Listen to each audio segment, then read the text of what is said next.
누가복음 13장 18절부터 21절까지 말씀을 교독합니다. 신약성경 118페이지 누가복음 13장 18절 제가 먼저 읽습니다. 그러므로 예수께서 이르시되 하나님의 나라가 무엇과 같을까? 내가 무엇으로 비교할까?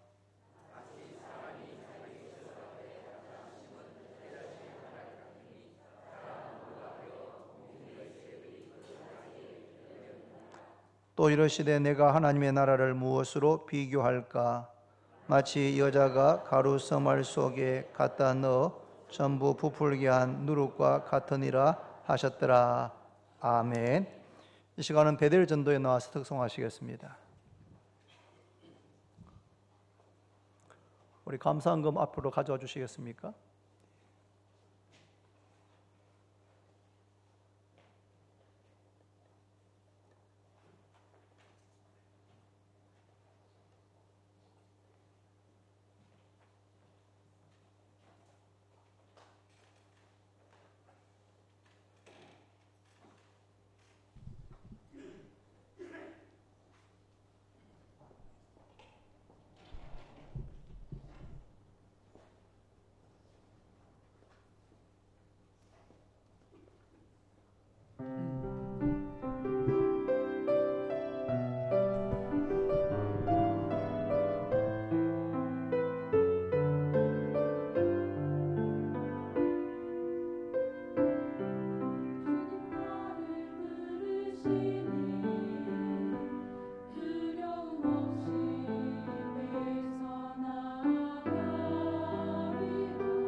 의심치 않고 바다를 걸어가리라. 주님 보고 계시기에 주님 여기 계시기에 주님 여기 계시기에 이 깊은 바다가 완성이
예, 은혜로 찬양 감사합니다. 한번 감사의 박수 한번 하겠습니다, 여러분. 우리 교회 베델 전도회입니다. 베델 전도회. 이제 목사님 나오셔서 겨자씨와 누룩의 비유라는 제목으로 말씀 전하실 때 큰 은혜 받으시기 바랍니다. 먼저 보온기도 해주시고 말씀 전하시겠습니다.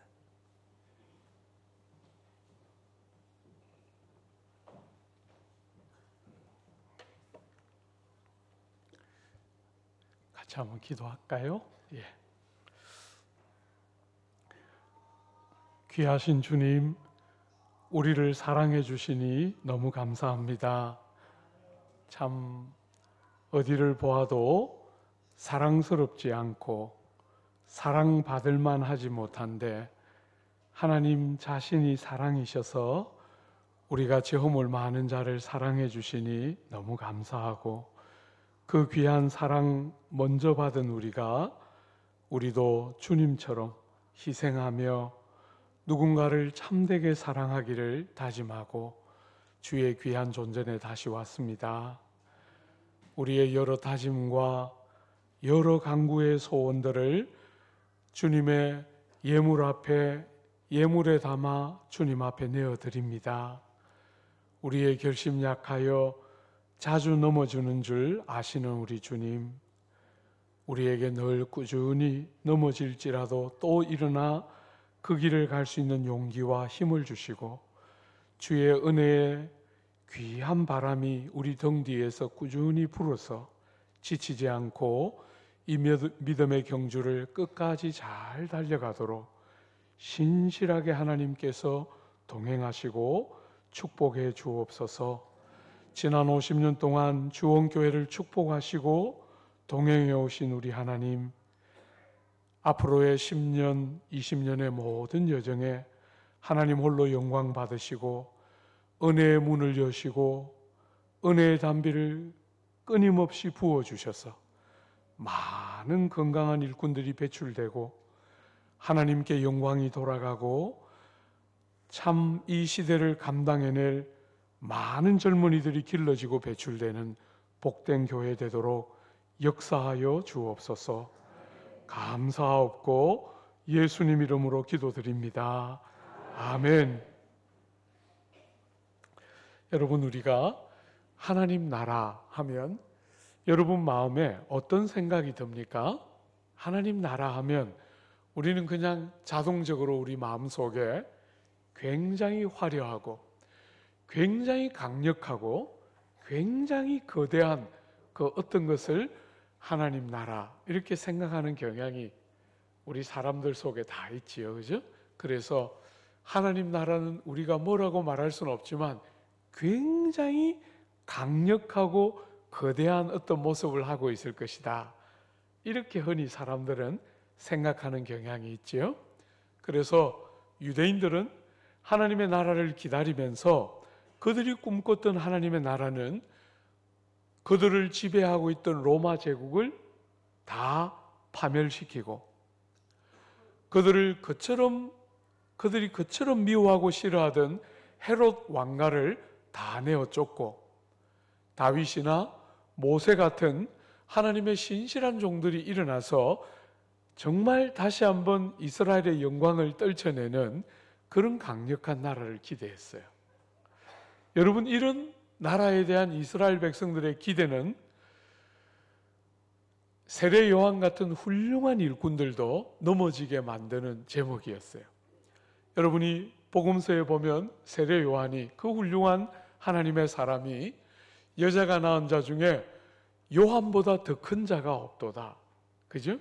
여자가 낳은 자 중에 요한보다 더 큰 자가 없도다, 이렇게 말씀하셨던 그 훌륭한 일꾼이 제자들을 예수님께 보내어서 질문했죠. 오시기로 하신 이가 당신입니까? 아니면 우리가 또 다른 사람을 기다려야 합니까? 왜요? 그리고 있던 그림과 너무 다른 모습으로 오셨기 때문에.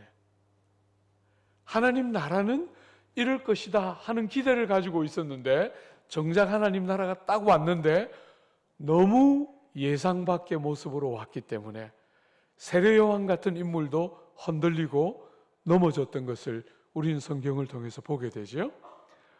사랑하는 여러분, 그래서 주님이 고민을 많이 하시면서 오늘 비유를 들고 있어요. 이렇게 오해하고 있는 하나님의 나라, 하나님의 나라를 육신의 방법으로, 세상의 관점으로 너무나 쉽게 강대하고 크고 화려한 어떤 나라를 생각하기를 좋아하는 사람들에게 하나님 나라를 어떻게 하면 제대로 가르칠 수 있을까 고민하면서 드신 비유가 오늘 비유예요. 한번 볼까요? 여러분 18절에 예수께서 이르시되 하나님 나라가 무엇과 같을까? 내가 무엇으로 비교할까? 여러분 주님의 고민이 읽혀지죠, 그죠? 하나님 나라를 어떻게 말하면 좋을까? 무엇에다 비유해야 될까? 주님이 고민하면서 비유를 드는데 뭐라 그러십니까? 19절에 마치 사람이 자기 채소밭에 갖다 심은 겨자씨 한 알과 같다. 여러분 하나님 나라가 사람들이 자기 채소밭에 갖다 심은 겨자씨 한 알 같다는 거예요.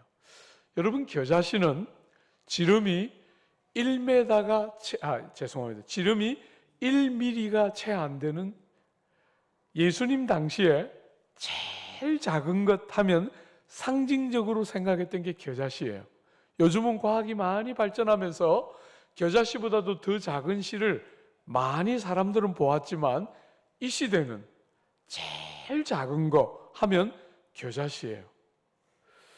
여러분 우리 예수님이 하나님 나라를 이렇게 육체를 따라 생각하고 오해하기를 좋아하는 우리들에게 하나님 나라를 겨자씨 한 알과 같다 이렇게 말해요. 너무 작아서 아무리 주목해서 보려고 해도 잘 보이지 않는, 너무나 제일 작아 보이는 그 어떤 것에 비유하고 있어요. 여러분 혹시 유럽에 여행해 보신 분 계십니까? 유럽에 여행하면 옛날 왕들이 살던 궁전이 있지 않습니까? 그죠? 특별히 베르사유에 한번 언제 기회가 나서 한번 가보시면 베르사유 궁전을 그냥 걸어가면 그건 정말 무지한 거예요. 베르사유 궁전은 그냥 자전거를 빌려서 타고 돌아야 되는 굉장히 넓은 궁전이에요. 여러분 그 안에 베르사유 궁전 안에 들어가면 왕들이 자던, 말하자면 왕들의 숙소가 이렇게 쭉 이렇게 단장이 되어서 있는데 그 침대가 금으로 장식되고 그 이부자리들이 얼마나 화려하고 놀랍고, 여러분 영국의 그 유명한 런던에 있는 국회의사당의 그 위에 지붕, 빅벤이 있는 그 위에 지붕은 전부 금으로 코팅되어 있어요. 이건 전부 정금입니다. 진짜 금이에요. 금으로 코팅되어 있습니다. 온 세상은 나라의 영광을 전부 그런 식으로 표현하는데 하나님 나라가 왔는데 하나님 나라는 겨자씨 한 알처럼 왔다는 거예요. 주 안에 사랑하는 여러분, 저는 조국 교회를 몸담고 있는 많은 성도들이 하나님 나라의 이런 속성을 잘 모르고 자꾸 잘 되고 커지고 강해지고 뭔가 모르는 화려함이 있을 때 훨씬 더 하나님 나라에 가까운 것처럼 자꾸 생각한다는 거예요. 그렇지 않습니다. 우리 예수 세상 오셔서 가난한 사람, 병든 사람, 장녀들, 세리들 얼마나 아끼고 소중하게 여겼어요. 그죠? 저는 정말 제가 목회하는 교회는 강남에 있어요. 강남 제일 강남 정중앙입니다. 제가 거기서 목회를 하면서 우리 성도들에게 늘 설교해요. 나는 우리 교회에 못 배운 사람, 돈 없는 사람, 정말 사회적으로 성공하지 못해서 거리를 썰고 실패한 것 같은 사람들이 더 많이 오기를 원한다.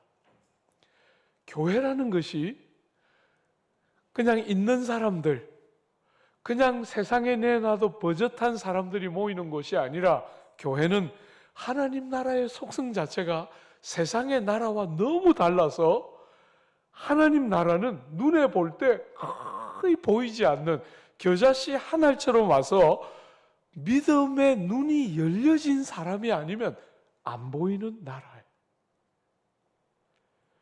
사랑하는 여러분, 우리는 너무나 사람을 외모로 차별하는 세상을 살아가요. 그죠? 우리 조국 사회는 얼마나 외모를 많이 말하는 사회인지 몰라요. 제가 영국에 있을 때는 영국 TV를 보면 스트레스가 하나도 없었어요. 그 TV에 나오는 사람들이 전부 저처럼 생겼어요. 너무나 평범하게. 제가 한국 와서 TV 볼 때 너무 스트레스가 생겨요. 보편성이 없는 것들이 너무 많이 나와요. 깎아지른 것 같은 남자와 여자들, 그죠? 그런 것들이 나오면 안 되죠. 그건 굉장히 예외적인 거잖아요. 그죠? 다 저같이 생겼잖아요. 주님이 그냥 이렇게 탁 던졌더니 나온 이 돌, 그죠? 주님이 비는 이렇게 좀 잘 쪼아서 만들고 저는 그냥 탁 던졌더니 이렇게 탁 나오잖아요. 평범한 우리 사회는 보편성이 너무 많이 결여되어 있는데 사람들은 그 보편성이 결여되어 있는 그 어떤 것을 성공이라고 자꾸 생각해요. 주 안에 사랑하는 여러분, 하나님 나라가 왔는데 세상 사람들의 가치관과 너무 다르게 겨자씨 한 알처럼 믿음의 눈이 열려서 제대로 보지 않으면 안 보이는 모습으로 왔다는 거예요. 여러분들이 그런 눈이 열려야 사람을 세상이 규정하는 방식으로 보지 않고, 여러분, 세상 사람들이 사람들을 보는 눈은 전부 사회적인 신분, 학벌, 돈, 타고 다니는 차, 살고 있는 아파트, 전부 이런 것으로 사람들을 평가하잖아요. 그죠? 전부 그런 것으로 사람들을 보고 성공, 실패 전부 이렇게 말하는데 우리는 겨자씨 한 알같이 온 하나님 나라를 믿는 자들이에요. 여러분들이 세상을 보는 눈과 다른 눈을 가지고 세상이 보여야 우리가 세상과 다른 삶을 살기 시작하겠죠. 그죠? 겨자씨 한 알같이 왔어요. 여러분, 이 이야기는 정말 우리 예수님 이야기잖아요. 우리 예수님을 성경은 우리에게 말하기를 하나님의 아들이고 사람이시다. 여러분과 저와 똑같은 사람으로 오셨는데 하나님의 아들이에요. 여러분, 이 교리보다 역사 안에서 이 진리보다 더 사람들을 당황시킨 진리는 없어요. 사람이신데 완전한 하나님이시고 완전한 하나님이신데 여러분과 저와 똑같은 모습으로 오셨어요. 그래서 그분의 출생은 사람들의 주목을 끄는 어떤 것도 없는 평범한 출생이에요. 여러분, 누가복음에 보면 예수님의 출생 기사를 다루고 있는 그 출생 기사에 누구의 출생이 같이 다루어지고 있죠? 한번 대답 한번 해봐요. 누가복음에 예수님의 출생을 다루고 있는 그 기사에 예수님보다 조금 더 먼저 태어난 또 다른 한 인물의 출생을 다루고 있는데 누구를 다루고 있어요? 그 정도는 알아야지요. 그걸 모르면 그건 정말 풍성한 거죠. 그죠? 그건 절대로 안 돼요. 세례 요한 이야기를 다루고 있잖아요. 여러분이 세례 요한에게 하나님이 그 아버지에게 천사를 보내어서 아들을 낳을 것을 고지하자 사가랴가 못 믿었어요. 아버지 사가랴가 믿지 못하니까 어떤 일이 생겼어요? 말을 못하게 돼요. 말을.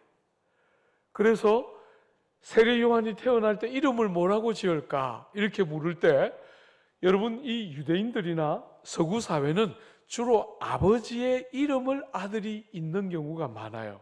그죠?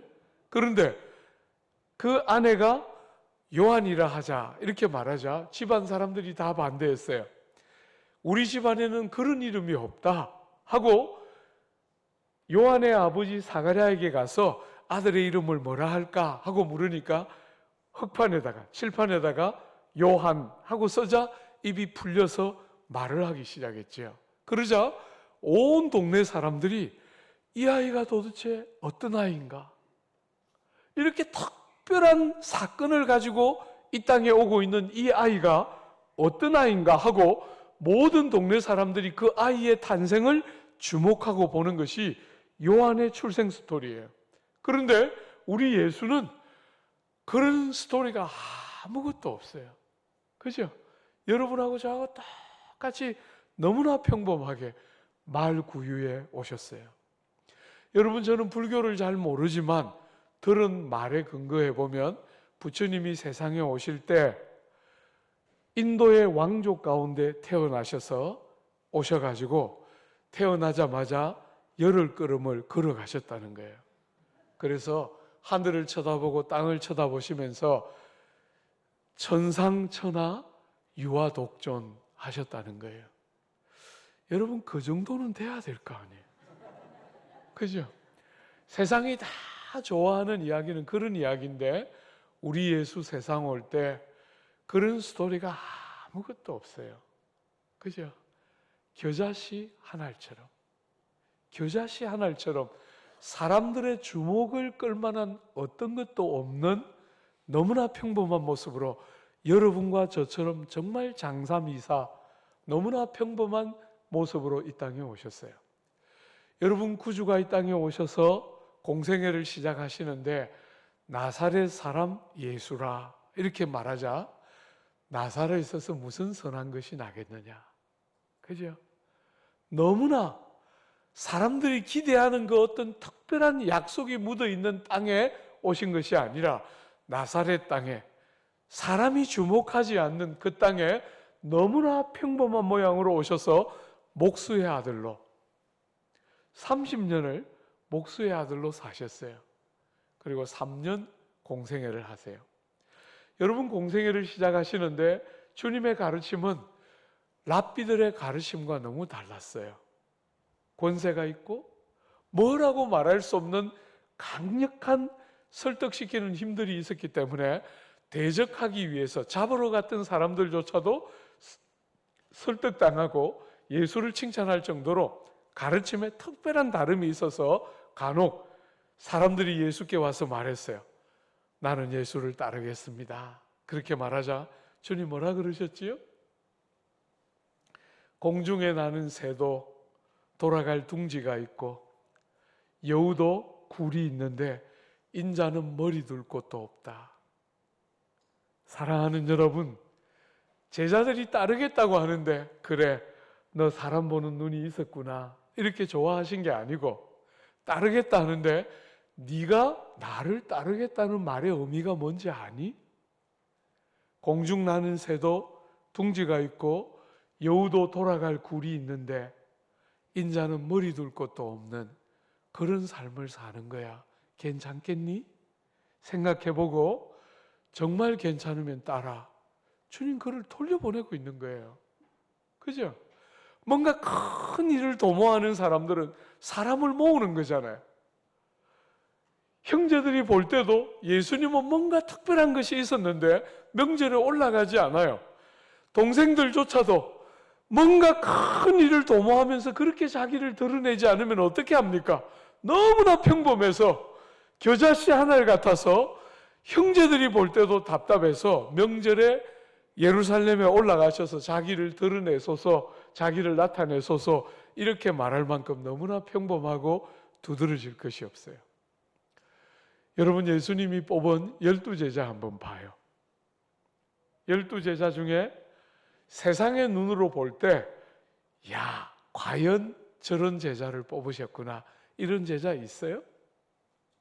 여러분, 제가 지난주에 우리 새생명 전도 축제 주간이거든요. 우리 교회는 많이 안 와요. 그렇지만 매년 꾸준히 해요. 한 해도 안 걸르고 전도 축제 꼭 하는데 지난 주일날 우리는 수요일도 한번 하고 주일도 한번 하기 때문에 주일은 제가 하고 수요일은 외부 강사가 와서 하는데 제가 지난 주일날 설교한 게 넘어지고 실패하는 베드로, 제가 그 설교했어요. 사랑하는 여러분, 제일 수제자에 해당되는 베드로가 예수님을 3번 부정해요. 12명의 제자 중에 제일 어떤 같은 베드로는 실패자입니다. 넘어지고 실패한. 여러분 그 12 중에 누가 있습니까? 유다가 있습니다. 유다. 가롯 유다. 제가 대학을 다닐 때 참 은혜 많이 받았거든요. 그때 제가 성경 너무너무 좋아해서 성경 부지런히 읽을 그때 하나님 정말 은혜 많이 주셨을 때예요. 그때 제가 우리 이 목사님도 그 학교를 다녔지만 저도 이 목사님 다니는 학교를 같이 다녔어요. 그 학교 제가 캠퍼스 너무너무 좋아했거든요. 해가 이렇게 뉘엿뉘엿 지면 제가 그 캠퍼스 구석구석에 사람들 없는 곳만 골라서 산책하면서 올라가면서 이렇게 기도하면 내려올 때 응답을 들을 수 있을 만큼 굉장히 하나님이 은혜 많이 주셨던 그 시절에 제가 지금도 잊어버리지 않아요. 어리광처럼 그 캠퍼스를 이렇게 뒷동산을 이렇게 올라가면서 제가 주님께 여쭈었어요. 주님, 왜 하필이면 유다 같은 제자를 뽑았습니까? 여러분 혹시 그렇게 질문해 보신 적이 있어요?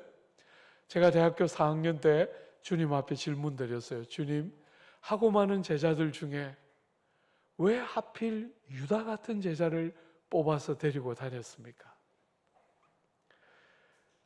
너무나 많은 기도들을 주님이 곧장 응답해 주시던 때인데 그 기도는 응답하지 않으셨어요.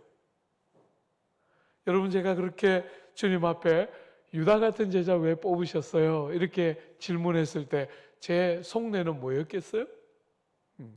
저 같은 것도 있는데 저를 들어 쓰시지 왜 유다 같은 것을 그렇게 정말 제 본성을 모르고 그땐 철없을 때니까 아무것도 제 실존이 어떤 자인지 보지도 못하고 유다 이야기하면서 왜 유다 같은 제자 뽑아 다니셨나요? 제가 그렇게 질문했어요. 사랑하는 여러분, 주님이 12 제자를 뽑으실 때 밤이 맞도록 기도하시고 뽑았어요. 그냥 안 뽑았습니다. 밤이 맞도록 기도하시고 뽑았는데 그 12를 뽑았어요. 12 중에 셋이 제일 특별한 제자들 아니었습니까? 그죠? 베드로와 야고보와 요한인데 요한은 밤모섬에 가서 그렇게 오랜 세월 동안 하나님을 평생 충성스럽게 섬겼지만 야고보는 여러분들이 사도행전을 보면 제일 먼저 순교하는 사도가 야고보예요. 사랑하는 여러분, 수제자처럼 셋을 데리고 다녔는데 하나는 제일 먼저 죽고 하나는 3번 부인해서 팔고 그 12 중에 하나는 예수님을 팔아서 그냥 배반하고 그런 어리석기 짝이 없는 제자들 12를 데리고 다니셨으니 거기 어디에 하나님 나라 같은 모습이 있습니까? 하나님 나라가 왔다 하셨는데 세상 사람들이 기대하는 그런 모습이 그 어디에도 안 보이는 거죠. 여러분과 제가 믿는 이 진리가 이런 진리라는 거 잊어서는 안 돼요. 늘 조롱당하고 믿는데 하나님 나라가 왔는데 겨자씨 하나 같이 오니까 세상 사람들 보기에 기대를 충족시킬 수 있는 것이 없어요. 성령이 도와주시고 진리를 아는 눈이 열리지 않으면 못 믿는 진리를 우리는 믿고 전하고 있는 거예요. 사랑하는 여러분, 그런데 여기에 놀라운 비밀이 하나 들어있어요. 그죠? 하나님 나라는 겨자씨 하나를 같이 왔는데 너무 재미있게도 연이어서 뭐라 그러셨지요? 한번 보세요. 여러분 19절에 겨자씨 하나를 같으니 자라 나무가 되어 공중의 새들이 그 가지에 깃들였느니라. 여러분 이 겨자씨 지름이 1mm도 안 되는 이 조그만 씨앗, 눈에도 잘 보이지도 않는 그 조그만 씨앗이 좋은 땅에 딱 떨어지면 어떤 일이 일어나냐면 2m에서 4m로 커요. 지름이 1mm도 안 되는 그 조그만 겨자씨가 좋은 땅에 딱 심겨지면 2m에서 4m까지 키가 자라서 유대 땅같이 나무가 없고 그늘을 들여올 만한 것이 없는 그 유대 땅에 이 겨자씨가 크게 자라서 무수하게 많은 새들이 그 겨자씨 나무에 깃들여서 그늘을 얻고 쉼을 얻고 안식을 얻는 것이 하나님 나라의 모양이라는 거예요. 세상이 볼 때 주목할 만한 것이 아무것도 없는 것 같은데, 그래서 표도 나지 않고 아이고 저게 뭐 제대로 된 하나님 나라가 되겠나 하고 그냥 사람들은 무심결에 쓱쓱 지나가는데, 때가 흐르면 이 조그만 겨자씨 하나가 뿌리를 내려서 나무가 되기 시작하면 너무나 거대하게 자라서 그 햇볕에 때학볕에 그늘이 그렇게 없는 그 땅에 이 겨자씨 나무가 자라서 무수하게 많은 새들이 그늘을 얻고 그 안에 안식과 쉼을 얻는 나무가 되는 형용할 수 없는 결과를 보게 되는 것이 하나님 나라라는 거예요. 여러분, 저는 교회사를 공부하는 사람이거든요. 제 교회사가 제 전공이에요. 여러분, 교회 역사는 정말 오늘 이 비유를 딱 그대로 보여주는 역사예요. 여러분이 예수께서 공생에 3년을 사시고 33세 돌아가시지 않습니까? 돌아가시고 남겨놓은 제자들은 120명의 문도였어요. 그죠? 마가다락방에 모여서 함께 기도하던 120명, 그 오합지졸 같은 120명, 예수님 돌아가시고 부활해서 제자들 떠났을 때 땅에 남아있는 사람들은 120명밖에 없었어요. 그 120명 중에 12 중에 하나는 팔아서 목매달아 죽고 11 남았는데, 사랑하는 여러분, 이 120명의 사람으로 구성되어 있는 교회가 생존이 가능하겠습니까? 여러분이 교회사를 보면 예수님 돌아가시고 나서 베드로가 나오고 바울이 등장하지만 그들은 다 60년대 초중반에 다 순교해서 죽어요. 네로라는 로마의 황제가 교회를 핍박하기 시작하면서 그때부터 300년 되기 전까지, 313년 되기 전까지 무려 200년이 넘는 세월을 교회는 로마 제국의 핍박을 받게 돼요. 여러분, 역사를 공부해 보신 분들은 알겠지만 인류 역사에 가장 강력한 제국이 로마 제국이에요. 그런데 그 로마 제국이 120명밖에 안 되는 이 조그만 교회를 핍박하니까 교회가 살아남겠어요? 죽겠어요? 근데 여러분이 역사를 보면 너무 재밌게도 교회가 100년이 딱 지나면 로마 제국의 큰 도시들마다 교회가 없는 도시가 없게 돼요. 100년이 지나면. 여러분, 200년이 지나면 로마 제국의 중소도시 가운데 교회 없는 도시가 없습니다.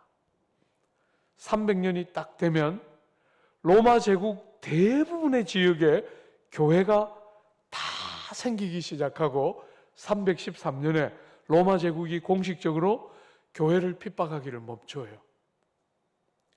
이제 더 이상 교회를 핍박하는 것은 너무 어리석다는 사실이 깨달아질 만큼 너무나 많은 사람들이 예수를 믿기 시작하기 때문에 로마 제국이 더 이상 교회를 핍박하기를 멈춰요. 그리고 10년 채 지나지 않아서 로마 제국이 기독교를 국교로 받아들이게 돼요. 겨자씨 한 알처럼 너무나 보잘것없었는데 로마 제국이 총칼을 가지고, 그죠? 그냥 성도들을 핍박하고 그냥 원형 경기장에 집어던져서 짐승의 밥이 되게 하고 그냥 요한처럼 기항지로 보내서 채석, 돌을 캐게 해서 얼마나 고생하고, 제가 읽었던 초대교회 수많은 문헌에는 성도들을 기항을 보낼 때 그냥 안 보내고 다리를 분질렀다는 거예요. 나무망치로 다리를 때려서 다리를 분질러서 도망 못 가도록 해서 채석장에 보냈다는 거예요. 그런 고난을 다 겪었는데 교회가 살아남는 게 가능합니까? 근데 여러분 보는 것처럼 로마 제국은 때가 되자 망했어요. 너무 놀랍게 로마 제국은 망하는데 교회는 망하지 않고 100년이 지나고 200년이 지나고 300년이 지나자 로마 제국을 정복합니다. 칼 하나 없이, 군대 하나 없이 전부 핍박당해 죽는데 로마 제국이 항복하고 기독교가 국교로 받아들여져요. 여러분, 제가 역사를 공부하면서 너무너무 재밌게 여기는 것은 이 로마를 정복했던 기독교가 어디로 갑니까? 중세의 독일로 갑니다. 여러분, 이 야만족들이 이동하는 그 시기에 기독교를 아무것도 모르는 야만족들이 기독교를 받아들여서 개종하게 되면서 온 유럽이 야만족들 때문에 다 신음하는데 기독교로 개종하면서 교회가 함께 멸망한 게 아니라 교회가 살아나면서 야만족들이 전부 다 기독교를 받아들이게 되면서 교회는 여전히 살아남게 돼요. 그 중세 독일로 전해진 교회가 어디로 갑니까? 여러분이 잘 아는 영국으로 갑니다. 영국.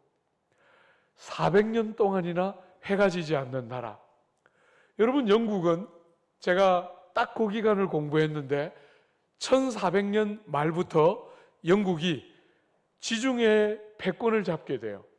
여러분, 그때 지중해의 패권은 누가 잡고 있었냐면 스페인의 무적 함대가 지중해의 패권을 잡고 있었어요. 근데 여러분, 그때는 전쟁을 하면 배가 누가 더 큰 배를 갖고 있는가, 누가 포를 더 멀리 쏘는가 하는 것으로 전쟁의 승패가 결정됐는데, 여러분, 영국의 존 드레이크라는 너무나 행실이 불량한, 별로 그렇게 존경받는 사람이 아니었는데 전쟁은 너무너무 잘 치는 한 장군이 나왔어요.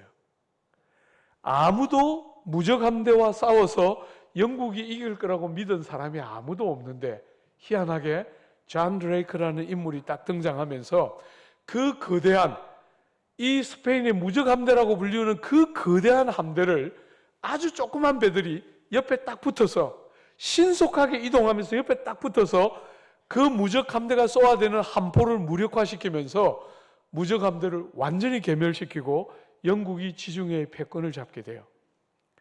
여러분, 그 시대가 언제인지 아십니까? 여러분이 잘 아는 청교도들의 영광스러운 시대가 열리는 시대하고 궤를 같이 하면서 영국이 지중해의 패권을 잡고 여러분이 아는 영국이 되기 시작하는 바로 그때가 1400년대 후반입니다. 영국이 지중해의 패권을 잡고 온 세계로 복음을 들고 맹위를 떨치기 시작하는 400년의 영국 시대가 열립니다. 여러분, 그 영국이 그렇게 맹위를 떨치고 기울어지기 시작하자 여러분이 잘 아는 것처럼 무수한 청교도들이 미국으로 가서 복음이 미국 땅을 점령하기 시작합니다. 그리고 그 미국으로 왔던 복음이 어디로 갑니까, 여러분? 여러분이 잘 아는 것처럼 한국 땅으로. 이 한국을 거쳐서 중국과 인도로. 여러분, 한번 눈치 빠른 분들 한번 잘 보십시오. 세계 지도를 이렇게 딱 놓고 지난 2000년의 역사를 한번 딱 보십시오. 복음이 어떤 방향을 향해 가고 있습니까? 겨자씨 한 알 같은 하나님의 나라의 이 영광스러운 복음이 아무도 주목하지 않고 그저 그게 무슨 하나님 나라일까라고 생각했는데 희한하게도 복음이 계속 어느 방향으로 돌고 있습니까? 서쪽으로 계속해서 돌고 있습니다. 예루살렘에서 로마로, 로마에서 독일로, 독일에서 영국으로, 영국에서 미국으로, 미국에서 한국으로, 한국에서 중국으로, 중국에서 인도로, 인도에서 조금만 더 가면 사랑하는 여러분, 다시 예루살렘입니다.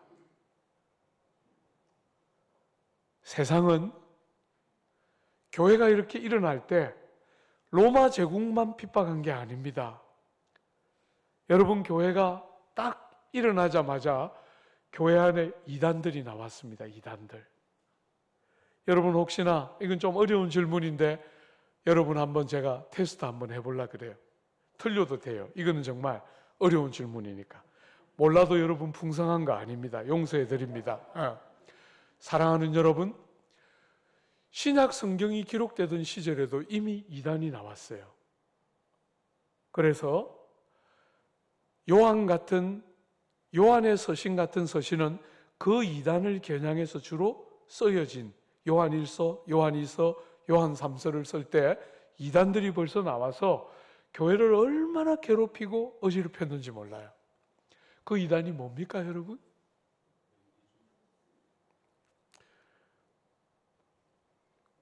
그건 어려운데 알면 안 되는데 그걸 알고 그죠? 영지주의 이단이 이미 그때 나왔어요. 여러분, 핏덩어리 같은 교회가 제국의 핍박을 받고 있는데, 그래서 생존 자체가 불가능해질지도 모르는 그 어려운 와중에 이단들이 일어났어요. 이단들이 얼마나 교활한 이단이냐면, 여러분, 그 당시 세상을 지배하는 사고방식은 이원론이에요. 영육의 헬라 철학의 이원론인데, 사랑하는 여러분, 이 영지주의자들은 그 이원론 철학을 베이스에 깔고 있는 가르침이에요. 그러니까 사람들이 분별하기가 얼마나 어려운 가르침인지 여러분 예상이 되죠? 그런 이단이 일어나서 교회를 얼마나 어지럽히고 있고, 여러분이 역사를 보면 교회가 처음 딱 생기자마자, 예수님 부활하시고 승천하시자마자 초대교회가 300년 되기 전까지 피 흘려가면서 싸운 진리가 뭐냐면, 예수가 하나님이신가, 예수가 사람이신가, 예수가 하나님이시면서 동시에 사람이신가, 이것 가지고 교회 안에 있는 학자들이 얼마나 어렵게 싸웠는지 몰라요.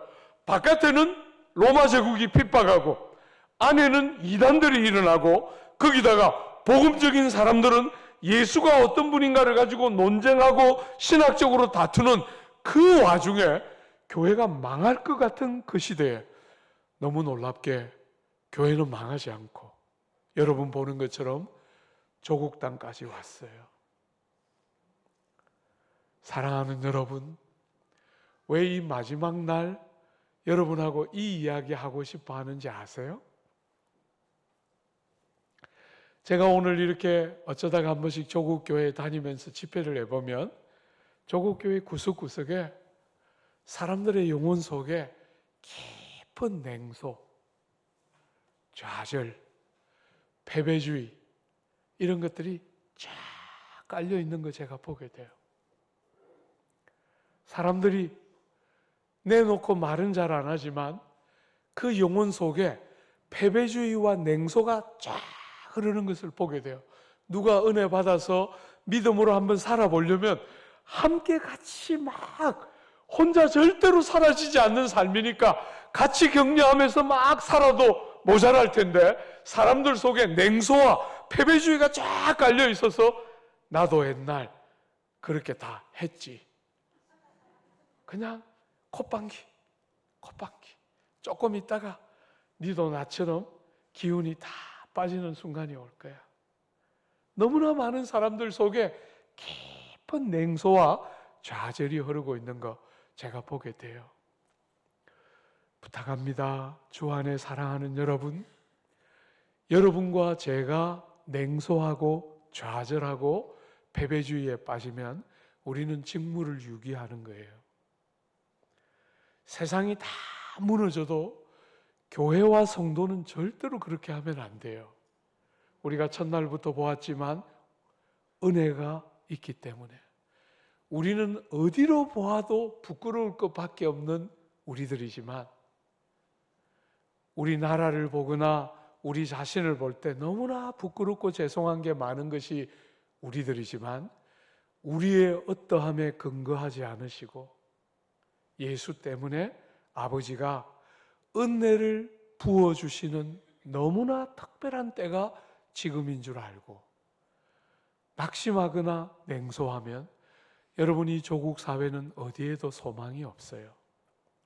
저는 오늘 조국 사회를 이렇게 보면서 사람들이 얼마나 뾰족뾰족한 말들을 막 쏟아내고 있는지 여러분 보이죠? 사회가 너무너무 뾰족뾰족해졌어요. 말들이 너무너무 그냥 말들을 그냥 탁탁탁탁 내뱉어요. 그래서 말들 때문에 사람들이 너무너무 많이 다치는 게 오늘 조국 사회예요. 제가 이런 모습을 쭉 보면서 마귀가, 교회가 이렇게 막 일어나고 싶어하는 이 조국 교회를 바라보면서 마귀가 쓰는 제일 중요한 전술이 뭐냐면 언어를 왜곡시키는. 그래서 말이, 여러분 기독교는 이 말이 굉장히 중요한 종교거든요. 야고보 같은 실천을 많이 강조하는 그 야고보 같은 사도의 글에 보면 야고보가 뭐라 그랬냐면, 만약에 스스로 경건하다 하면서 혀가 통제되지 않으면 너희의 경건은 헛것이라. 나는 예수 믿는다, 나는 예수 안다, 이렇게 말하면서 혀가 통제되지 않고 혀가 세상처럼 악한 말, 뾰족뾰족한 말, 비판적인 말, 나쁜 말 막 쏟아내고 있으면 그 신앙 가짜라는 거예요. 기독교는 말이 굉장히 중요한 종교예요. 여러분, 하나님이 천지와 만물을 창조하실 때 뭘 가지고 창조하셨지요? 말씀으로. 우리 예수 땅에 오셨는데 그 예수를 뭐라고 말씀하셨죠? 태초에 말씀이 계시니라. 이 말씀이 하나님과 함께 있었음에 말씀이 곧 하나님이라. 그 말씀이 사람의 몸을 입고 이 땅에 오시는, 여러분, 이 말씀, 기독교가 말하는 이 말과 말씀은 사람에게 생명을 창조하고 그 생명의 부요 아름다움을 드러내는 너무너무 중요한 도구가 말인데, 마귀가 제일 손쉽게 할 수 있는 왜곡이 뭐냐면 말을 거짓의 합이기 때문에 말을 왜곡시키는 거예요. 그래서 말이 제대로 된 기능을 하지 못하게 함으로 조국 사회 구석구석을 병들게 만들어요. 너무나 사회 구석구석에 병이 들고 아프고, 교회조차도 세상이 쏟아내는 무수한 악한 말과 정죄들 때문에 교회조차도 같이 병들고 있어요. 교회 안에도 너무 지나친 비판의 말들. 여러분, 저는 목사로서, 또 조국 교회를 볼 때 정말 마음 아파하는 목사로서 오늘 세상이 교회를 향하여 비판하고 욕하는 것을 저는 한마디도 핑계하고 싶은 사람이 아니에요. 너무 죄송하고 너무 미안하고, 저도 이제 약간 목회자들 중에서는 시니어급이거든요. 동생들이, 제가 이번에도 신학교에 가서 아들뻘인 신학생들하고 잠시 교제할 기회가 있었는데 그 아이들이 저에게 와서 막 울면서 말했어요. 목사님, 한국교회가 왜 이 모양입니까? 막 울면서 말했어요. 제가 할 말이 없더라고요. 그냥 너무 미안하다. 형으로서, 먼저 가고 있는 형으로서 너무 미안하고 부끄럽다. 한국교회를, 이런 모양의 한국교회를 너희들에게 물려줘서 너무 부끄럽고 미안하다. 정말 저는 오늘 조국 교회에 여러 허물과 실패와 잘못과 이 수많은 욕들음에 대해서 저는 핑계하거나 합리화하고 싶은 생각 손톱만큼도 없어요. 너무나 부끄럽고 죄송한 이야기지요. 사랑하는 여러분, 그럼에도 불구하고 절대로 제가 동의하지 않는 것은, 우리의 모든 부끄러움과 수치와 죄송함에도 불구하고 여러분, 동생들이 저에게 한 번씩 물어요. 목사님, 한국교회 정말 살아날 수 있습니까? 한국교회 다시 일어설 수 있습니까? 이렇게 물을 때 저는 그 말은 절대로 동의하지 않아요. 겨자씨 하나같이 아무도, 교회가 이렇게 될 줄 아무도 몰랐는데도 신실하신 하나님이, 아들 하나님 이 땅에 보내시면서 은혜의 때를 열어주시고, 우리의 모든 무자격함과 너무나 불성실함에도 불구하고 하나님의 성실하심과 변함없는 신실하심 때문에 무수한 교회의 부패와 타락에도 불구하고 하나님이 교회를 망하게 하신 적이 한 번도 없이, 여러분, 한 지역의 교회는 흥하기도 하고 망하기도 했지만 지난 2000년 동안 교회가 없었던 적이 있습니까? 한 번도 없었어요. 교회는 망하지 않습니다. 조국 교회의 이 무수한 부끄러움과 죄송함은 너무나 할 말이 없는 부끄러움이지만 여러분, 그것 때문에 같이 무너지는 거 안 됩니다. 납작 엎드려서 하나님께서 은혜의 단비를 한 번 다시 조국 교회 위에 부어주셔서 우리의 체질을 바꾸어 주시고 우리의 무수한 수치와 부끄러움을 용서해 주시고 우리 위에 은혜의 단비를 다시 한 번만 부어서 우리의 죄를 태워주시고 다시 불붙는 가슴으로 하나님 사랑하는 역사가 일어나도록 주님 앞에 납작 엎드려서 은혜의 단비를 구하는 사람이 나오면 절대로 교회는 망할 수 없는 구조예요. 근데 기도하지 않고 세상과 똑같이 낙심하고 좌절하면 여러분은 직무를 유기하는 거예요. 저에게 영국 7년의 유학은 제 눈을 굉장히 많이 바꾸었어요. 사랑하는 여러분, 조국 땅 바깥에서 조국 땅을 볼 때 정말 다른 음성들을 많이 들을 수 있었어요. 여러분, 오늘 이런 세계에, 이런 나라에 미국이 뭐 했다 이러면 아무도 주목하지 않습니다. 지난 수백 년 동안 미국이 했기 때문에 미국이 뭐 했다면 그냥 사람들 다 심드렁해요. 독일이 뭐 했다 그냥 심드렁합니다. 영국이 뭐 했다 그냥 심드렁합니다. 근데 여러분, 한국이 뭐 했다 하면 다릅니다. 한국은 식민지를 경험한 나라입니다. 식민지를 겪었어요. 국권을 잃고 40년 가까운 세월을 나라의 주권을 상실했던 식민지의 경험을 갖고 있는 나라예요. 여러분, 그것도 모자라서 동족이 동족을 향해서 금세기에 있었던 전쟁 가운데 가장 잔인한 전쟁, 가장 사람을 많이 죽인 전쟁 중에 하나인 동족이 동족을 죽이는 내전을 겪은 나라입니다. 그리고 여기 계신 적지 않은 분들이 그 잿더미에서부터 나라가 시작되는 거 여러분이 봤지 않습니까? 여러분, 역사를 한 번만 조금만 더 눈을 들어서 역사를 크게 한번 보십시오. 세계에 이런 나라는 없습니다. 식민지를 겪고 이렇게 일어선 나라는 없습니다.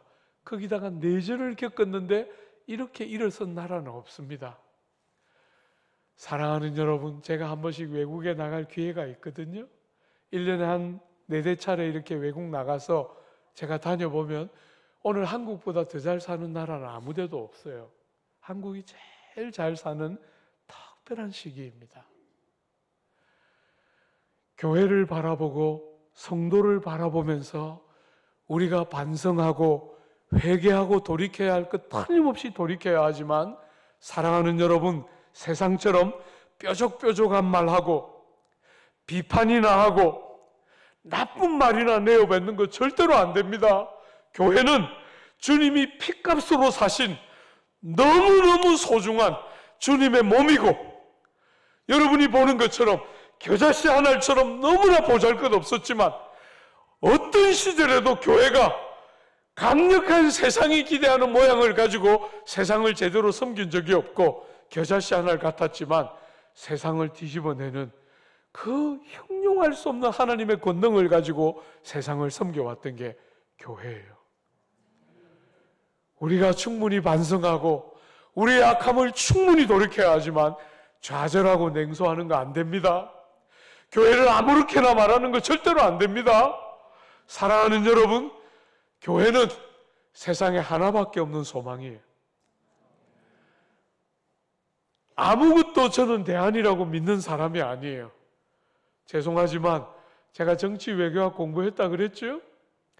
제가 일주일에 이틀 동안 대학 4년을 다니면서 일주일에 이틀씩 한 번도 안 빠지고 했던 일이 있어요.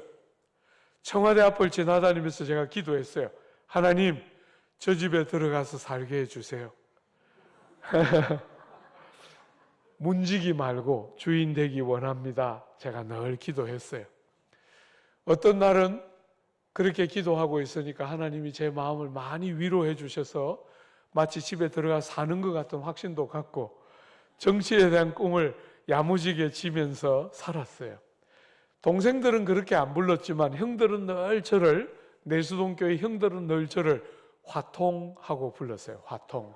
예. 화 대통령 준말입니다. 날 한번 대통령 해보고 싶었어요. 남들은 다 초등학교, 중등학교 때 떼는데 철이 늦게 들어가지고 대학 다닐 때까지 그 허무맹랑한 꿈을 가지고 믿을 건 주님밖에 없으니까 청와대 앞을 지나다니면서 그렇게 기도 부지런히 했어요.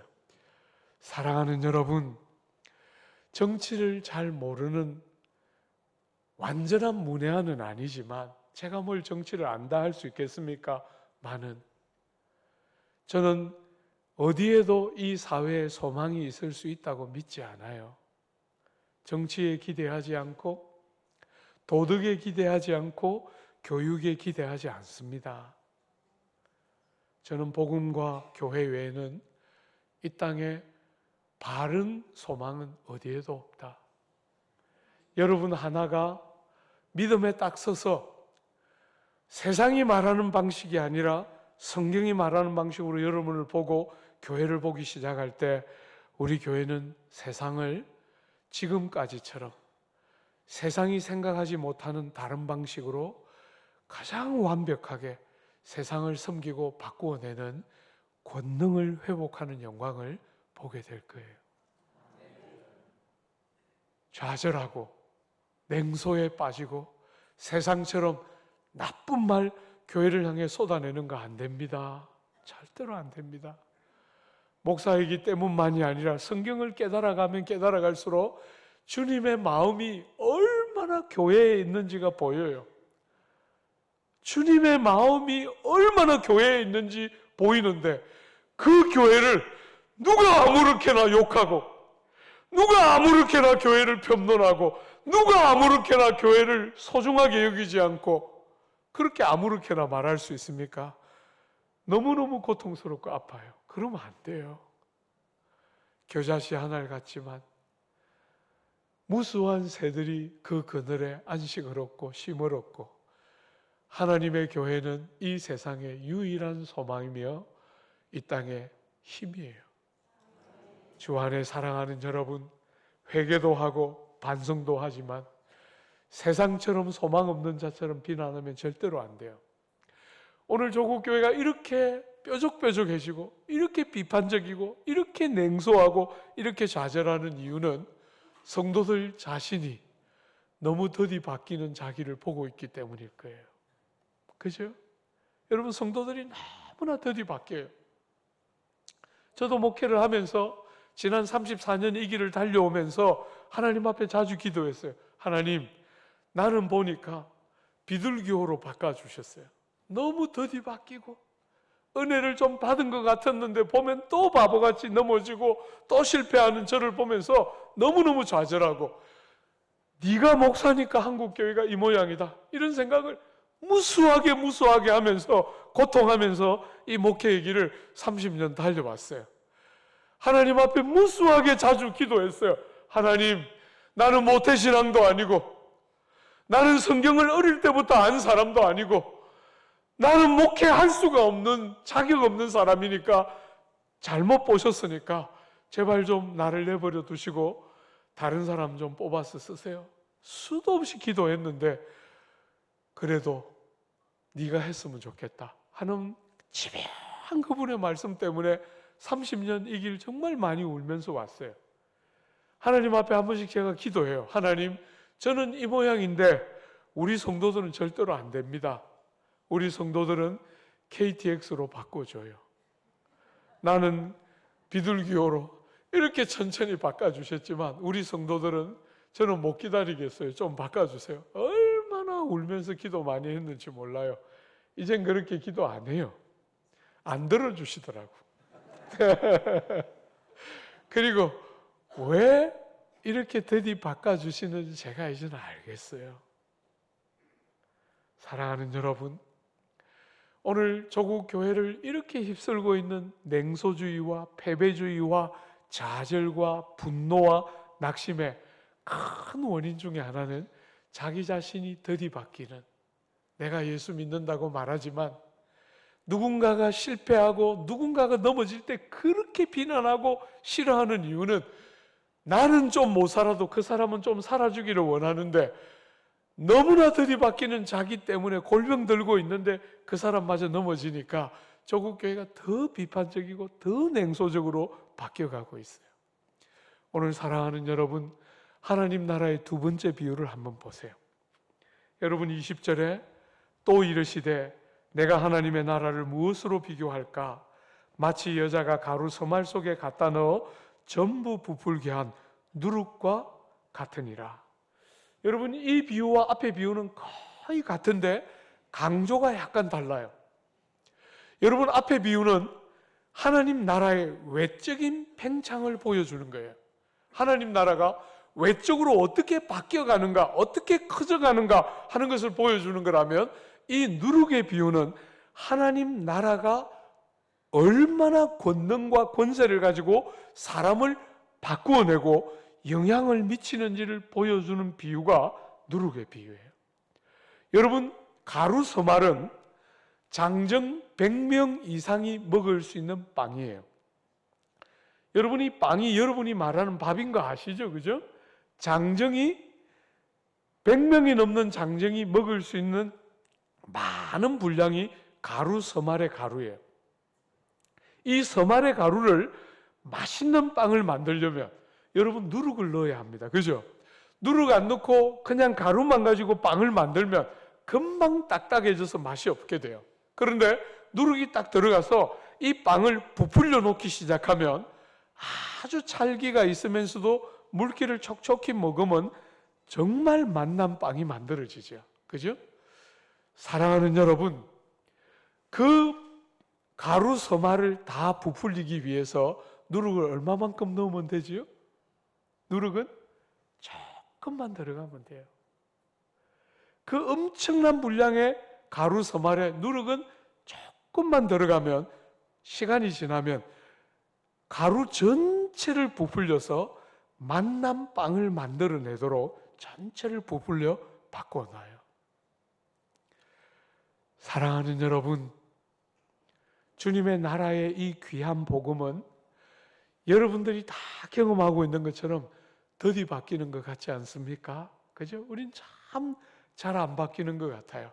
은혜를 받고 기도하면서 눈물도 흘리고 다짐도 하고 나가면서 문 열고 나가면서 오늘 참 설교 은혜로 왔어 이렇게 말하면서 뭐라 하신노 목사님?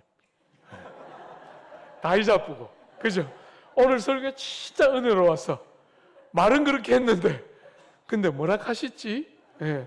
오늘 말씀 본문이 뭐였어? 다 잊어버려요. 대부분의 경우에 다 잊어버리고 오늘 그 싸움 딱 진짜 좋았어. 그지? 예.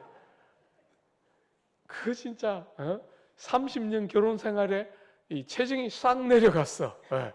본문은 다 잊어버리고 전부 그런 예화만 남는 게 여러분과 전데도 사랑하는 여러분, 그런데도 안 바뀌는 것 같지만 그런데도 여러분 속에 변화가, 진실한 변화가 실패함이 없이 올 수밖에 없다, 이렇게 생각해 보신 적이 있습니까?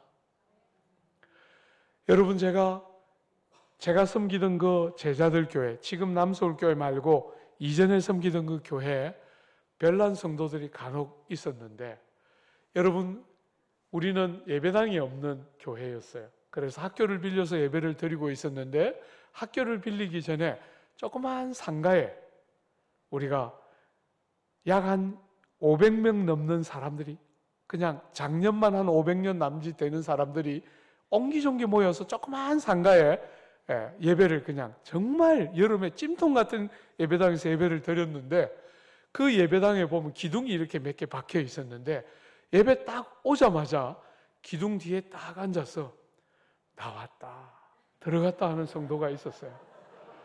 진짜 별난 것이지요. 그죠? 그게 이렇게 기분이 좋을 땐 나와서 얼굴을 마주치고 좀 설교가 좀 지루하고 재미없으면 기둥 뒤로 들어가고, 이런 것이 그냥 교회를 그렇게 오는 거예요. 여러분, 제가 설교 이번에 여러분 다 봤지만 1시간씩 늘 안 합니까? 그죠? 필이 꽂히면 1시간 20분, 예배 마치면 2시간이에요. 우리 교회에서 걸어서 5분만 가면 오륜교회라는 정말 좋은 교회가 있어요. 목사님도 너무나 산뜻하고 성품이 정말 착하고, 저처럼 막 이렇게 못된 성격이 아니고 그분은 진짜 젠틀맨이에요. 그리고 우리는 설교도 1시간 20분이지만 광고도 한 20분 하거든요. 그런 교회인데, 거기는 광고 예쁘게 생긴 아나운서가 이렇게 화면으로 딱 나와서 삼박하게 3분 딱 하면 광고 끝이에요. 그래서 예배 다 마치면 55분이면 예배 다 마치는, 너무 건물도 막 8층짜리 빌딩이에요. 그렇게 좋은 교회 5분만 걸어가면 있는데, 제가 날 눈치를 줬어요. 그렇게 왔다 갔다 하지 말고 5분만 가면 좋은 교회 있다, 힌트를 막 수없이 줬는데도 절대로 교회를 안 옮기고 그 기둥 뒤를 막 절대로 떠나려고 하지 않고 막 딱 들어갔다 나갔다 하면서 막 헌신하고 있는 거예요. 그 기둥에다가. 제가 얼마나 미웠겠어요. 그죠? 눈치를 막 쫙 줘서 5분만 가면, 여러분 그 교회가 혹시 마음에 안 들면 반대편으로 5분만 가면, 10분만, 죄송합니다, 차로 한 10분만 가면 요즘 되게 유명한 아들이 물려받은 그 교회 바로 거기 있어요. 사랑하는 여러분, 거기도 싫으면 대각선으로 10분만 가면 광성교회라고 굉장히 큰 교회 또 있어요. 여러분, 우리 교회에서 올림픽공원 하나만 딱 넘어가면, 블록 하나만 딱 넘어가면 크리스탈로 지은 예쁜 교회 있어요. 무수하게 좋은 교회에 있는데 여기 와서 기둥 뒤에 있는 이유가 뭘까요? 그죠? 제가 너무나 궁금했어요. 어떤 별난 것은 들어오면서부터 졸아요. 여러분, 저는 이제 설교를 이렇게 길게 하는 목사니까 평생 제 은사는 반은 졸리고 반은 듣게 하더라고요. 그래서 성도들이 졸 때 거의 스트레스가 없어요. 코만 안 골면 다 용서해 줍니다. 누구든지 간에. 전혀 스트레스를 안 받아요. 여러분이 이렇게 제가 여러분들하고 집회하는 동안 그 전화벨 여러 번 울렸잖아요. 그죠? 제가 스트레스 받습니까? 네버 마인드입니다. 전혀 그냥 그렇게 컸어요. 그래서 와서 조는 거 절대로 제가 스트레스 안 받거든요. 그런데 들어오자마자 조는 것들은 정말 이상한 거잖아요. 성가대 찬양은 끝나야 될 거 아니에요. 목사님이 나와서 설교를 시작할 때 조는 건 제가 이해할 수 있어요. 근데 별난 것들이 그렇게 왔는데 희한하게 들어오자마자 조는 거예요. 제가 눈치 많이 줬습니다. 교회 옮기는 것은 좋은 선택이다. 제가 날 권면하고 필요할 땐 정말 불렀어요, 제 방으로. 별난 목사거든요. 여러분, 속으면 절대로 안 돼요. 제가 잘 웃으니까 사람들은 저건 좀 착하게 생겼다 이렇게 생각해요. 그렇지 않습니다, 여러분. 저는 별난 사람이에요. 불러서 교회 옮기도록 권면도 하고, 청년들 중에 어떤 청년들은 대예배 안 드리고 청년 모임만 오는 청년들은 불러서 너는 교회를 옮기는 게 좋겠다. 우리는 절대로 그런 청년들을 기르지 않는다. 우리는 모든 청년들이 다 대예배를 같이 드리고 다시 청년부 예배 가서 청년 사역자의 설교를 또 듣는 것이 우리 교회의 정책이다. 그거 동의 안 하면 너는 교회를 가야지. 우리 교회 청년부만 오는 건 난 절대로 용납 못한다. 다 제가 그렇게, 아이들 전부 다 그렇게 길렀어요. 여러분, 어느 날 주님의 복음이 마음에 이렇게 와닿았어요. 우리 예수, 우리 위하여, 아무 자격 없는 우리 위하여 생명을 다 들이심으로 우리의 죄와 우리의 허물과 우리의 모든 악을 위한 완전한 값을 다 지불하셨잖아요. 그죠? 우리를 위한 완전한 값을 예수가 다 지불하셨다 하는 게 어느 순간에 굉장히 강력하게 딱 깨달아졌을 때 그 기둥 뒤에 있는 친구가 너무너무 사랑스럽게 시작하는 거예요. 저것이 저렇게 들어왔다 나갔다 하면서 안 듣는 것 같아도 듣고 있다는 사실이 느껴지고, 또 저렇게 뺀질거리니까 온 교회가 다 알잖아요. 그죠? 온 교회가 다 아는 그 사람이 예수가 완전한 값을 치르셨는데 그 사람이 변화되지 않으면 그죠? 만약에 그 사람이 변화되지 않으면, 진짜 성도인데 변화되지 않으면 너무 외람되고 죄송하지만 예수가 지불한 완전한 값을 하나님 아버지가 잘못 받으신 거잖아요. 값을 이미 받으셨는데, 우리를 위한 완전한 값을 받으셨는데 그 영혼이 진짜 안 바뀌면, 값은 지불되었고 그 결과가 그 영혼에게 안 나타나면 그건 불의한 거잖아요. 그죠? 그럴 수 없다는 사실이 어느 날 딱 보이자 그 기둥 뒤에 있는 사람이 다르게 보이기 시작하는 거예요. 저게 언젠가 저렇게 뺀질거리다가 온 교회가 다 알도록 장렬하게 전사하는 순간이 오겠구나. 온 교회가 저것도 바뀌는구나. 저런 사람도 하나님을 만나는구나 하고 누구든지 예수 앞에 오시오 라고 말할 담력을 얻기 시작하는 은혜의 새로운 때를 주실지도 모르겠다는 신뢰가 딱 생기자 그 사람이 똑같은 사람이잖아요. 그죠? 오늘도 변함없이 그 자리에 딱 앉아서 마음에 들면 나오고 안 들면 들어갔는데, 저 사람은 오자마자 앉아서 또 졸기 시작하는데, 희한하게 그 깨달음이 딱 오자 졸고 있는데 기둥 뒤에 있는데 하나도 스트레스가 없고, 여러분이 안 바뀌니까 제가 기쁨이 충만합니다. 제가 설교했어요. 여러분이 안 바뀌니까 제가 기쁨이 충만합니다. 이렇게 설교하니까 벨란 여집사 하나 뽀로로 쫓아왔어요. 안 와도 되는 여집사. 꼭 벨란 것들이 그렇게 딱 있잖아요. 쪼르르 쫓아와서 이야기해요. 목사님, 오늘 설교할 때 뭐라 하셨는지 아세요? 우리가 안 바뀌니까 너무 기쁘다 그러셨는데 잘못하셨지요. 아이고, 안 와도 되는데 잘못 안 했는데, 그죠? 정말 제대로 말했는데. 사랑하는 여러분, 언젠가부터 그 눈이 딱 뜨여지니까 목회가, 스트레스가 현저하게 줄어들면서, 그래, 너는 절대로 안 바뀌고 나는 하나님 기다리고, 하나님이 은혜를 그 영혼에게 적용시켜서 변화되지 않을 사람이 없다는 사실이 공동체 안에 드러나서 공동체를 구성하는 사랑하는 지체들의 영혼들이 다 하나같이 정말 하나님께 능치 못함이 없구나 하는 것들이 온 공동체가 알면서 영적인 변화가 한번 딱 오는 영광들을 보게 하실 것이다 하는 신뢰가 딱 생기자 싸움이, 양상이 달라지기 시작했어요. 사랑하는 여러분, 하나님은 여러분과 제가 어머니의 모태에서부터 죄로 말미암아서, 그죠?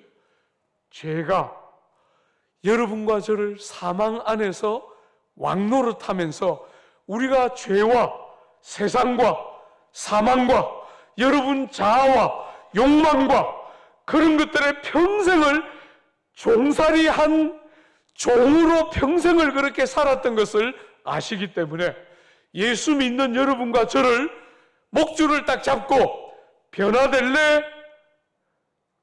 바뀔래? 아니면 혼날래?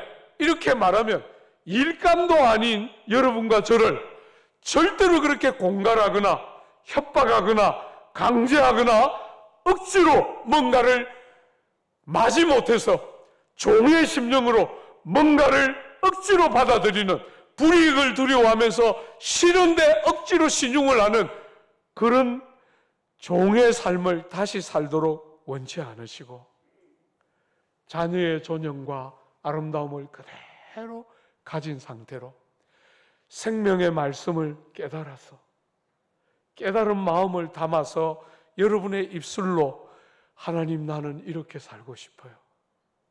나는 이제 더 이상 죄의 종에 머물고 싶지 않아요 하는 여러분의 그 입술의 고백, 그 결단들을 천사의 노래와 비교할 수 없이 여기시고, 더디 가는 것 같지만, 왜? 여러분과 제가 평생 종으로 살았기 때문에 다시 종으로서 하나님이 여러분들을 협박하고 공갈하고 그렇게 하지 않고 여러분의 인격을 존중하고 여러분의 결정과 여러분의 결단과 여러분의 다짐과 여러분의 훈련을 하나도 무시하지 않고 존중하고 기다리시고 믿어주시고 지지해 주시기 때문에 더딘 것 같지만 여러분의 가장 인격의 제일 깊은 곳에서부터 여러분의 가치관과 표정과 인격과 손발에 이르기까지 참이고 완전하고 온전한 변화를 만들어내기 때문에 더딘 것 같지만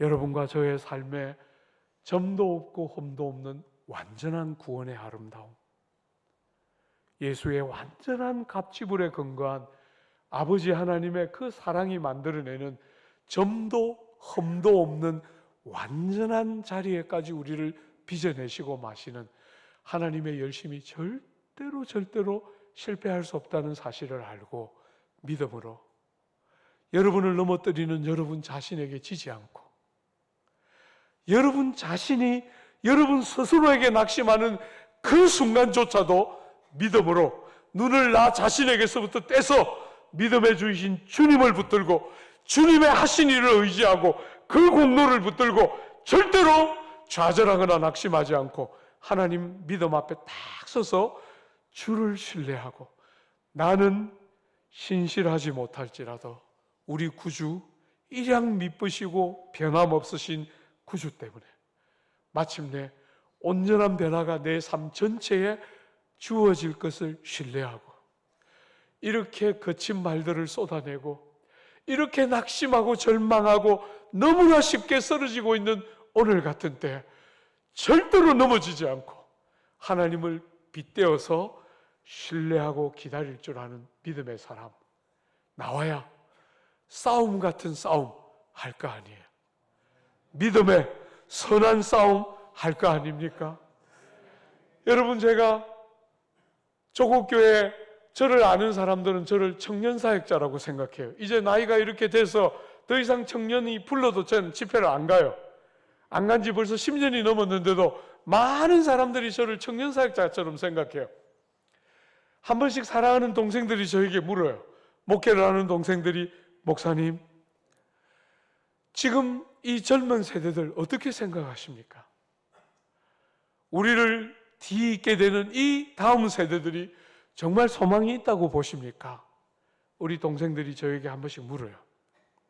여러분 우리 세대는 어지간히 좀 마음에 안 들고 기분이 안 들어도 우린 끝까지 버티면서 다 들었어요. 그죠? 근데 요즘 세대들은 마음에 안 들면 일어나서 나가요. 누가 보든지 누가 뭘 하든지 아무 관계없이 딱 일어나서 그냥 가버리고 자기 할 일 딱 해버려요. 그러니까 많은 목회자들, 많은 앞세대들이 좌절해요. 여러분 저는 생각이 다릅니다. 저는 생각이 다릅니다. 우리 때는 기껏해야 아시아에서 3등, 5등 했습니다. 근데 여러분 요즘 우리 아이들 한번 세대들을 한번 보십시오. 저는 늘 어릴 때 이렇게 아이스 피겨나 아이스 스케이팅 같은 거 보면 우리 한국 사람들은 다리가 짤짤막해서 절대로 저런 우아한 폼으로 이렇게 딱 스케이트 타는 한국 여자는 안 나오겠구나 이렇게 생각했는데 연하가 딱 등장하자 세계에서 1등 합니다. 그죠? 여러분 외국 사람들 발 보신 적 있나요? 발이 항공모함입니다. 여러분 이게 사람 발이 아닙니다.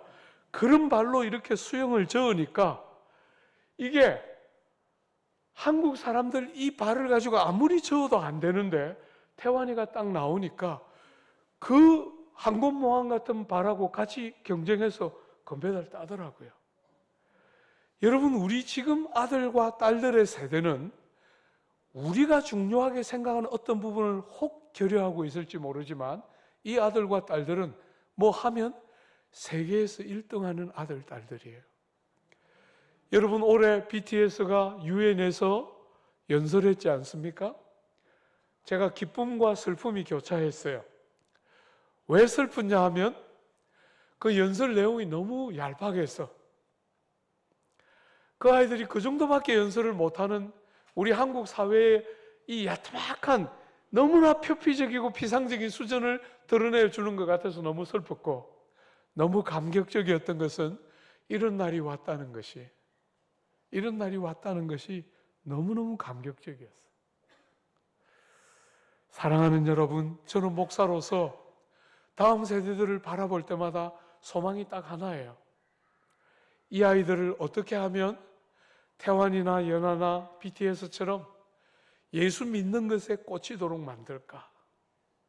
그냥 믿어야 하니까 믿는 거 말고 믿는 것보다 좋은 것이 없어서 믿는 아이들을 길러낼 수만 있으면 우리는 기껏해야 동양에서 3등밖에 못하던 세대인데, 영국에 제가 7년 있었는데 어디 가서 영어 하면 스트레스 만땅입니다. 여러분, 경상도 사투리, 영국 사람들도 못 알아듣고 한국 사람들도 못 알아듣는 경상도 사투리 영어를 하기 때문에 너무너무 스트레스 만땅이에요. 그런데 우리 아이들은 다릅니다. 네이티브처럼 너무나 다른 세대들이 크고 있습니다. 주 안에 사랑하는 여러분, 눈을 조금만 들어서 세상을 한번 보십시오. 교회가 이렇게 해서 살아날까 다들 단식하지만 지금 온통 주변에서 메시지들이 쏟아지고 있지 않습니까? 교회만 정신 차리고 믿는 사람들만 믿는 것처럼 제대로 믿고 온 세상이 다 부정적이고 비판적이고 뾰족뾰족한 세대의 격차를 벌려내고 앞세대들은 뒤세대들을 단식하고 뒤세대들은 앞세대들을 꼰대라고 생각하면서 마음 아파하는 이 시대에 믿음의 눈이 열려서 보지 못하는 것을 보기 시작하는 사람들이 나와서 어른들이 다음 세대들을 보면서 너희는 우리를 능가하는 출중한 세대이다 하고 축복할 줄 알고, 다음 세대들은 앞 세대들을 보면서 우리의 오늘은 바로 아버지 어머니들의 희생과 수고 덕분입니다. 아버지 어머니들의 그 땀과 눈물 없이 우리는 아무것도 아닌데 아버지 어머니들의 그 많은 땀과 수고가 나를 만들어냈고 오늘 나를 있게 하고, 저는 정말 감사한 마음뿐이에요.